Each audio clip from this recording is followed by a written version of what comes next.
talk to you now about getting to yes. That is, engaging a child's cooperation.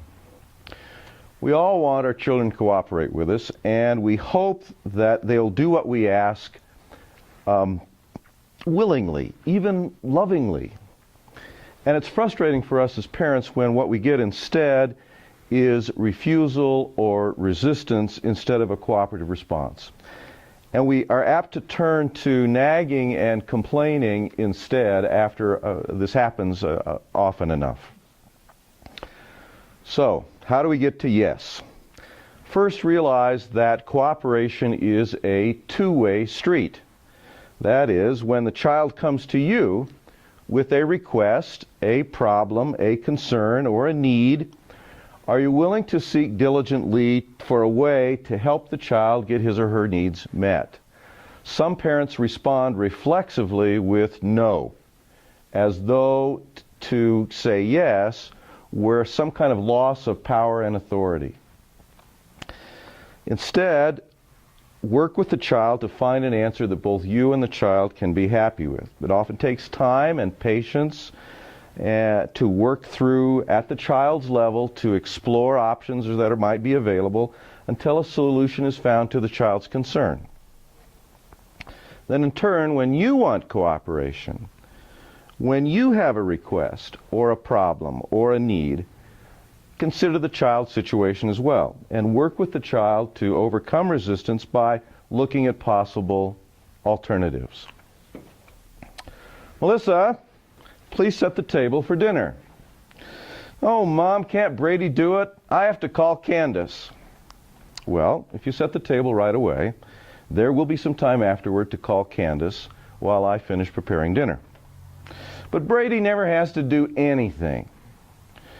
If you really think that, Jennifer, then we need to talk about it seriously when we have some time together. How about after dinner we sit down for a little while if we want to talk about that? Would that be all right? Well, okay, great, but right now, please set the table. Okay? Now, notice that investigating the resistance doesn't mean giving in and giving up, but it does mean paying attention, and it does mean taking the child seriously. Okay? Now, it's helpful to have some consistent practices when you want cooperation. One guideline is simply be specific. Instead of hinting like, it sure would be nice if somebody would volunteer a little help here, okay? That isn't going to get you much of a response. Make your request clear and short and specific. It's 6 o'clock, Jeremy. Gather your homework and come to the table. Okay? Now, another guideline is to offer choices. Okay? Everyone likes to feel that they have some say-so in what's going to happen to them. They are more likely to invest themselves in fulfilling your request when they feel like they've been allowed to make some choices. One way to offer choices is to offer a choice of activities. Would you like to clear the table or help me load the dishwasher? Another option is to offer a sequence choice. Okay? What would you like to do first? Get dressed or eat your cereal? Okay? Yet a third way of offering choices is to offer a choice of timing. Would you like to start your homework at 6 o'clock tonight or 6:30? Okay? So you can offer choices of activities, sequence, timing. Now sometimes kids figure out the system and they suggest a third option. Well, could I start my homework at 7 o'clock? That's when my favorite program's over. Well, if it's a reasonable option, you might want to consider it so that the child learns that his or her ideas matter too. But if the child is just trying to manipulate, well, how about if I skip brushing my teeth tonight and brush them twice as hard tomorrow morning? Okay? Then you say, no, that's not one of the choices. Okay?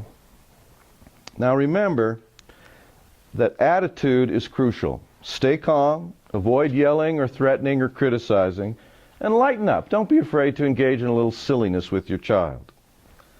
If you find that your sense of stress is escalating, One writer, Elizabeth Pantley, makes the following suggestion. First, ask yourself, what is the problem?